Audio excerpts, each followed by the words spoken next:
The suspect in the mass shooting of the 4 people at separate locations that happened yesterday morning in a small town near Atlanta. The police chief vowing to, quote, hunt the murder suspect down in whatever hole he is in. Hello, everyone. Welcome to Fox News Live. I'm Eric Shawn. Hi, Arthel. Hi, Eric. Hello, everyone. I'm Arthel Neville. Investigators say a 40-year-old man, Andre Longmore, is the suspected shooter.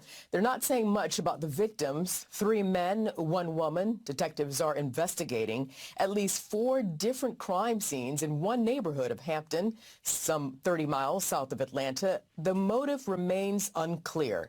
Senior correspondent Steve Harrigan is live in Hampton, Georgia, with the very latest from there. Steve, what more can you tell us?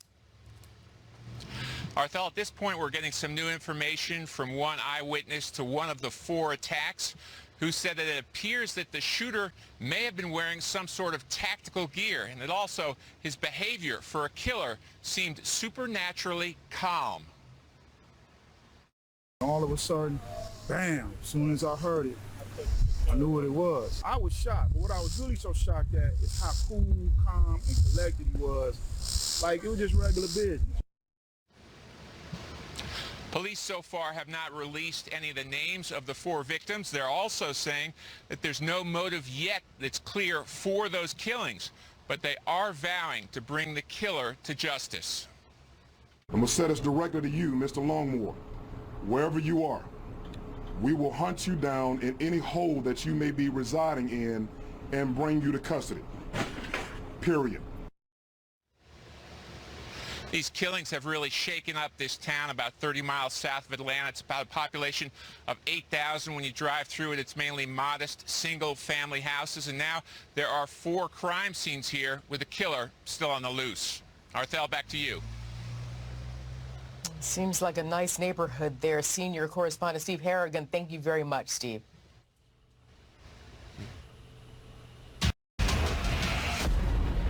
Well, have you been outside? Much of the country is bracing for even more extreme weather today.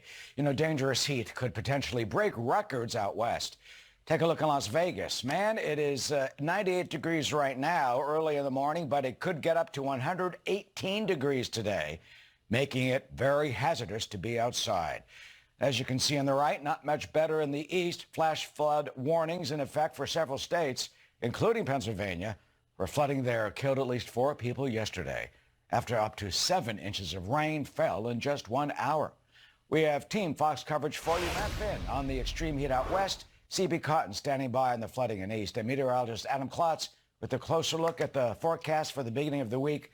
Let's begin with Matt Finn. He's in Santa Monica, California. Parts of the Golden State under heat alerts until Tuesday night. Daytime highs across California expected to range between 100 and 110 degrees. What's it like there on the beach in Santa Monica, Matt?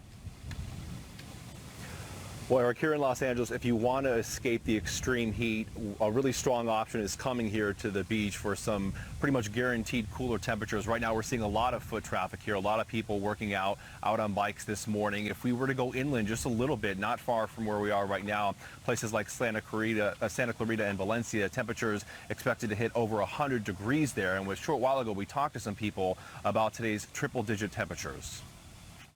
It's getting hotter every year. So it's trending up to like 110 on the hottest day. So it's hot. I mean, it's miserable. Because it's kind of hard to enjoy the beach when you can't really be out in the sun for too long.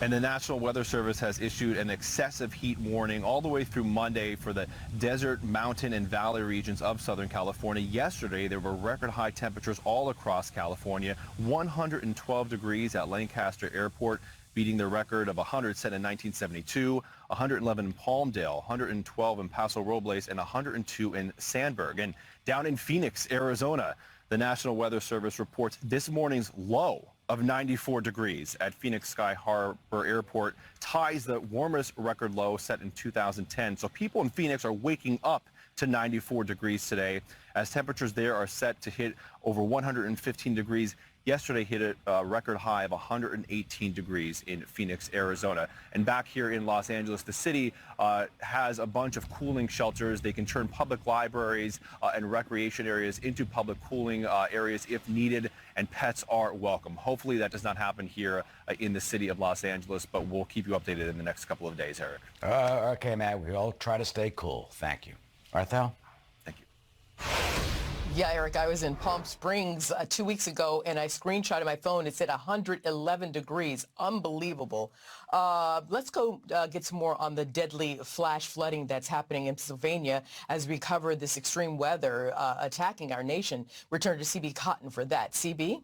Hi, Arthel. We just learned another victim has been found dead in the aftermath of this flooding, and we now know among those reported missing are a 9-month-old boy and a 2-year-old girl. Saturday afternoon, 6 to 7 inches of rain came down in under an hour in Bucks County, which is about an hour north of Philly. This caught drivers who were already on the road completely off guard. 8 people were rescued from their cars, and 2 people were rescued from a creek. The death toll now at 4. Rescue crews are still searching for 3 people, which again includes 2 young children. Early morning, officials said one family is, quote, severely affected by this tragedy, and there may be more heartbreaking updates to come. We are treating this as a rescue, but we are fairly certain we are in a recovery mode at this time. In my 44 years, I've never seen anything like it.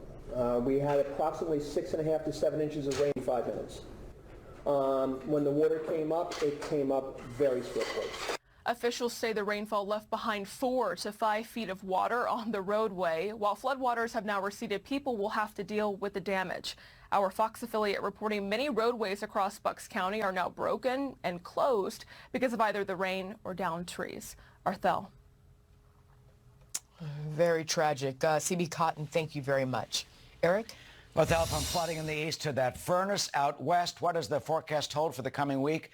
Let's go to Fox News meteorologist Adam Klotz, who has the very latest on what to expect. Adam, this heat and the rain in the east is all going to continue? Eric, unfortunately, yeah, especially the heat. We're kind of stuck in a pattern here where if you're in one of these places where it's incredibly warm, it looks as though it's going to stay that way. Today's forecast, another one where it gets really hot. You can kind of see the bottom tier of the country, at least in the 90s. That's the case in Atlanta, 91 in Miami, but it's very humid there. It feels like over 100 degrees. And then all of those extremely hot temperatures are out in the desert Southwest. Heat advisories are now from Miami, stretching you all the way down along the Gulf Coast, back across the West. So millions and millions and millions of Americans are dealing with this intense heat. Every one of these little icons could be a record high here on this Sunday, with numbers there ranging from 110 up to close to 120 degrees, 117 degrees. So some really intense heat folks are going to have to be battling, and this isn't about to break. This is going to linger into the work week. Otherwise, that rain that we're talking about continues to come right down, and at times very heavy. Every one of those green boxes is a flash flood warning because downpours have been happening so far here today. Across this entire region, we've got a flood watch. It includes Washington, D.C., up to Philadelphia, New York, Boston, and then all of these areas a little further interior that saw so much rain just a week ago. More rain coming down throughout the rest of this Sunday. That is going to be a cause for possibly some flooding. You do get a little bit of a break for folks on Monday, but by Tuesday, we're looking at another round of rain, Eric. So some of these really hard-hit areas like Vermont and upstate New York, unfortunately, they're looking at round after round of very heavy rain, and it's something we're going to have to keep watching. All right, Adam, the flash flooding can be very dangerous, as we see. Thank you. Arthel? All right, Eric, now to that escaped inmate who sparked an intense 9-day search in Pennsylvania. This ingenious and affordable solution. Pennsylvania. He's back behind bars today. Police say they caught homicide suspect Michael Burham at gunpoint yesterday in a wooded area not far from the Warren County Jail. Now, these images, they're new, and they're showing him at the time of his arrest. He broke out of this facility July 6th using bed sheets tied into a rope. An area man says he went to see what his dog was barking at and called the cops when he saw the fugitive was in his backyard. Whoa, Eric. Wow, how about that? Well, we have another update to tell you about that Alabama woman missing since Thursday night. Well, she has been found alive last night. Carly Russell called 911 on Thursday. She was driving along the highway, and she told police that there was a toddler walking alone on that highway right outside of Birmingham. When police got there, they found her car and a cell phone, but there was no sign of her or that child. Police say last night about 11 o'clock, she suddenly knocked on her home's door, stunning her family. Paramedics took her to the hospital. They say she is being evaluated. Right now, there is no word on if indeed there was a toddler or exactly what happened. Police also say they have not received a call at all about any missing child in that area. Arthel? Eric, investigators on Long Island, New York, say cell phone records and DNA on a discarded pizza crust led them to crack the infamous cold case of the Gilgo Beach murders. Thursday night's arrest of Rex Heuermann for 3 of the murders coming more than a dozen years after the first of 11 victims' remains were found. He is also the prime suspect in a 4th murder. Let's bring in right now forensic pathologist and Fox News contributor, Dr. Michael Baden. Good to see you, Dr. Baden. If you could, first of all, explain the process of matching Rex Heuermann's DNA found on that pizza crust with the bodies of Melissa Barthelemy, Megan Waterman, and Amber Costello.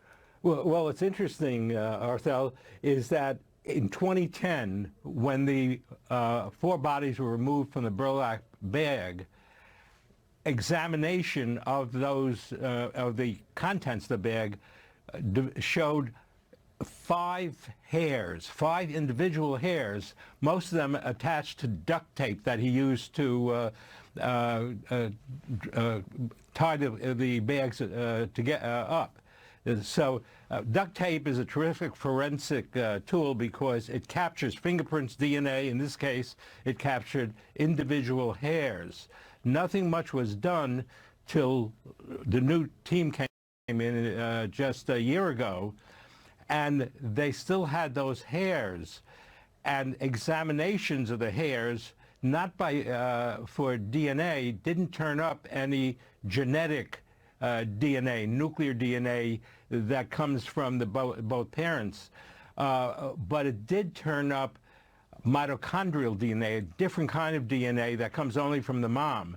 4 of the hairs had female DNA, mitochondrial DNA. They went of the house and got some bottles out that matched the DNA from his wife. That is, and the thought was that he to transfer DNA from what he had in the car or in his hands when he got to the duct tape. One strand, not a strand, a single hair had like male, follicle almost, yeah. a male DNA from one of the decedents, Waterman, and that's when they went after the pizza and they swabbed the pizza that he discarded at his workplace in Manhattan, and that DNA showed the same mitochondrial DNA as him, and that was what made them able to arrest him. Amazing. Absolutely amazing. Absolutely. So the investigation is ongoing. 10 other bodies were found on Gilgo Beach between 2010 and 2011, including another victim, Maureen Brainerd Barnes. Now, Heuermann is not charged in that case, but now that Rex Heuermann's DNA has been collected, Dr. Baden, can the bodies of the other victims be exhumed and examined for a potential DNA match? And after so long, how easy or difficult is that process? Well, it would be very difficult, and much of the DNA, see, in the 3 who arrested, they was arrested for, didn't show any of the genetic DNA because of decomposition, and they got, hairs don't decompose, hairs and teeth don't decompose readily. But I think what's happened, remember we had Joel Rifkin in Long Island in the 80s and 90s who killed more than 17 sex workers. When he was caught for one case, he confessed to all the others. So did Son of Sam, when he was caught, confessed to what he had done in New York City in the 70s. I think 2 things are happening now with the district attorney. They have a lot of information on the 7, 8 other cases. If he confesses, they can corroborate that. I think, just from my experience over 50 years with serial murderers, they don't dump their cases together where other people have dumped cases. I think that one of the real possibilities is that he killed all 11 of the people, and if he confesses to it, they won't have to do any further exhumations.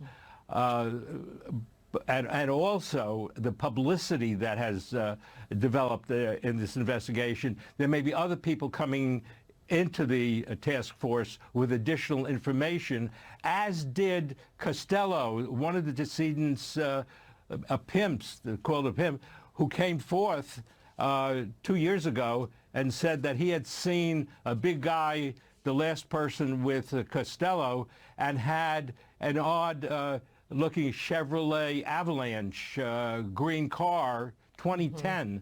The task force went back and checked on the registrations of those cars, and sure enough, Heuermann's owned such a vehicle. So they're getting a lot more information because of all the publicity of people who didn't know what was going on in 2010.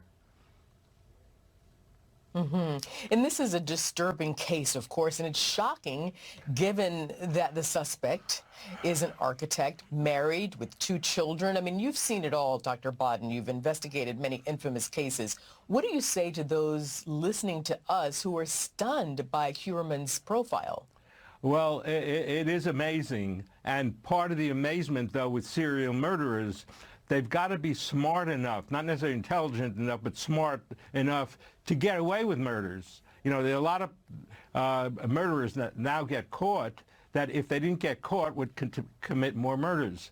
And that's one of the reasons that there are a bunch of police departments now carefully going through all their records to see if there are any other unknown murders that weren't solved.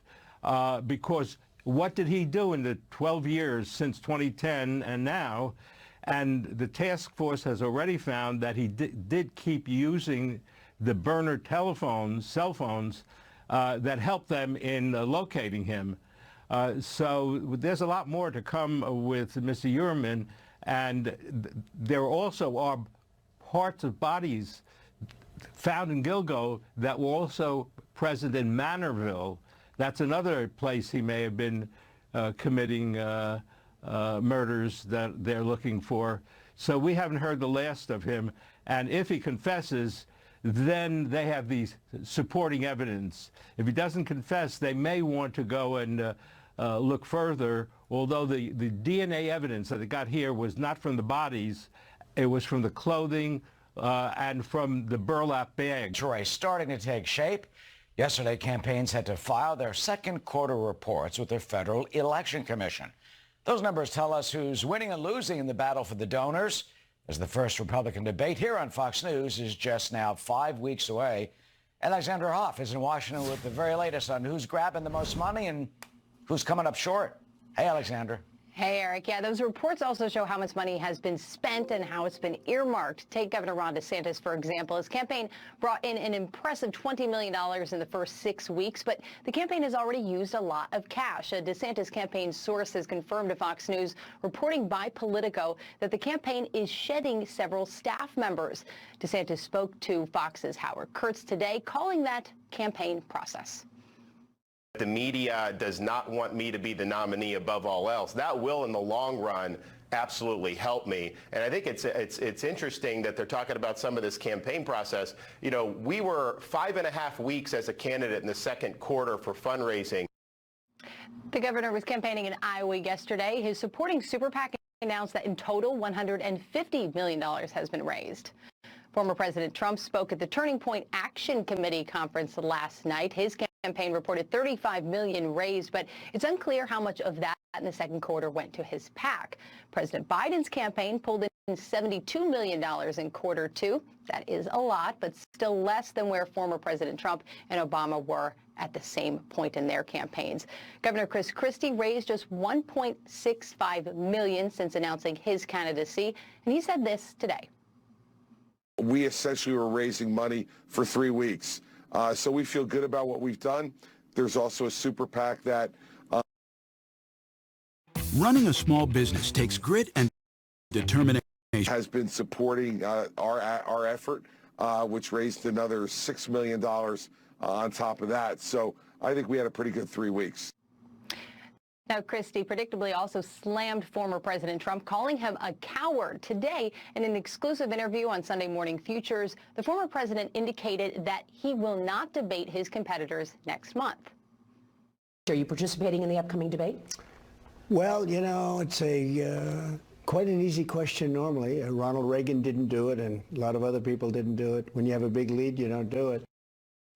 All right, well, just 6 campaigns so far say that they have met the polling and fundraising requirement to participate in the debate. Eric. All right, can't wait for that debate and see who's on the stage. Alex, thank you. Sure. Arthel. Eric, new reaction today after NATO leaders refused to give Ukraine a timetable for an invite to join the alliance. The U.S. and its allies say it will happen, just not is still at war with Russia. Lucas Tomlinson live at the White House with more. So, Lucas, how is this stance going over in D.C.? Let's recall just about 4 days ago, Arthel, Ukraine's president was angry about no timetable for his country to be admitted to NATO. And even President Biden told CNN Ukraine was not ready for membership. But now, days later, after this conference, the president's national security advisor says there is a pathway for Ukraine to join NATO. Ukraine's future is in NATO, period, full stop. No qualifications, no negotiations with anyone. It is going to happen. Having Ukraine come into NATO while the war is going on would mean that NATO was at war with Russia.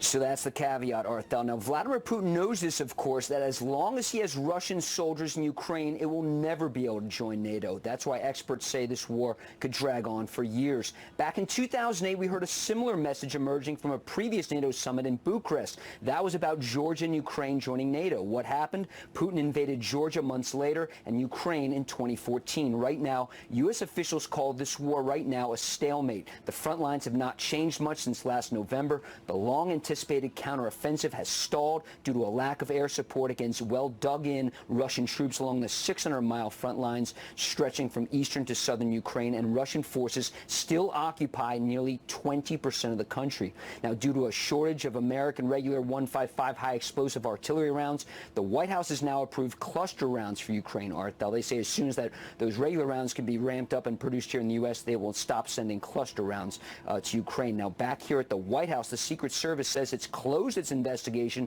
into who brought cocaine here to the White House.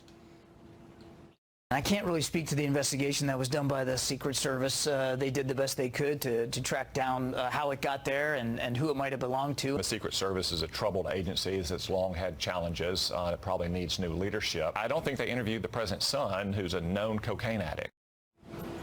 And the Arkansas senator also said he'd like to see everyone here, all the suspects, drug tested. Was fired in rapid succession using a semi-automatic or automatic weapon after officers got to the scene of a traffic accident. He was eventually killed in an exchange of bullets with a 4th officer. A new migrant caravan forming in southern Mexico and heading to the U.S. border. About 1,000 migrants, mostly from Venezuela, have illegally crossed there through a river at the border with Guatemala. And a magnitude 7.2 earthquake struck off the coast of southern Alaska late Saturday. Officials say the quake hit offshore at a depth of 13 miles. It triggered a brief tsunami warning that has since been lifted. Vladimir Putin, from before this conflict began, had certain misconceptions about the United States and the West. He thought the United States would not step up and support Ukraine. He thought that the U.S. and our European allies, NATO, would not be able to sustain unity. He thought the Ukrainians themselves would wither and collapse in the face of the Russian attack. He's been proven wrong time and time again, and he was proven wrong again in Vilnius this past week when the NATO alliance came out stronger, larger, and more unified than at any point in history. Well, that's National Security Advisor Jake Sullivan this morning talking about Vladimir Putin underestimating the strength of the West when it comes to supporting Ukraine. You know, his comments come as Ukraine received the controversial cluster munitions from the U.S. This as Putin says he will use their cluster munitions only if they are used against him first. So will the ramp up tip the scales to Ukraine or the slog continue? Pennsylvania Republican Congressman Brian Fitzpatrick joins us member of the House Ways and Means Committee, House Permanent Select Committee on Intelligence, and co-chair of the Ukraine and Problem Solvers Caucus. That's a lot, a mouthful there. Congressman, welcome. First, on Jake Sullivan's comments, do you think that Vladimir Putin made a global blunder, a strategic mistake in underestimating the resolve and the strength of the U.S. alliance? Yeah, Eric, thanks for having me. Yeah, of course he did. And this is emblematic of everything we know about Vladimir Putin. By the way, my last FBI assignment, Eric, was in Ukraine. I lived there. My main responsibility was Russian counterintelligence, getting inside the mind of Vladimir Putin. This is a person who, his inner circle is never honest with him. They tell him what he wants to hear. And that you can see the manifestation of that with a lot of the errors in the calculations that he's made with regard to his invasion of Ukraine. It's one of his Achilles heels. Well, that's fascinating. Tell me, from your view and your experience on the ground in Ukraine, get inside Putin's mind. You know, if no one tells the boss no, you got a bunch of yes men, and that sends him off the deep end. Yeah, well, in a nutshell, Vladimir Putin has narcissistic personality disorder. He had problems before COVID. The isolation of COVID made him even more paranoid. And he believes in this false doctrine that Ukraine is actually part of Russia, that Ukrainians are not their own independent sovereign people and independent sovereign nation. So it's a warped mindset, Eric. It's something we saw a lot of in the FBI when tracking a lot of criminals. If you're trying to get inside the mind of somebody like this, you can't think with a normal person's mindset. You can't think of someone with a Western mindset. This is someone whose brain is composed completely different, who has an entirely different version of the world. And I think you're going to see him continue to stumble in Ukraine because of that. So how does this end, or how can Putin come to the peace table eventually, or does only have to be defeated? Does he have to be assassinated? Does he have to be sent into retirement and to his Dhaka and the Black Sea in order for this to end? Well, there's a number of off-ramps here. The best one would be, which we've been saying from day one, give the Ukrainians everything they need to defend their sovereign territory. They're not asking for a single NATO boot on the ground. They're not asking for a single American boot on the ground. All they want are the tools to defend themselves. They've already shown the valiant fighting spirit that I saw when I lived there. They want to fight Russia on their own, but they just need it to be a fair fight. That's all they're asking for. Myself and Mike McCall, Greg Meeks, the chairman and ranking member of the Foreign Affairs Committee, we were on the Polish-Ukrainian border 2 weeks after the invasion. Back then, we were begging for the administration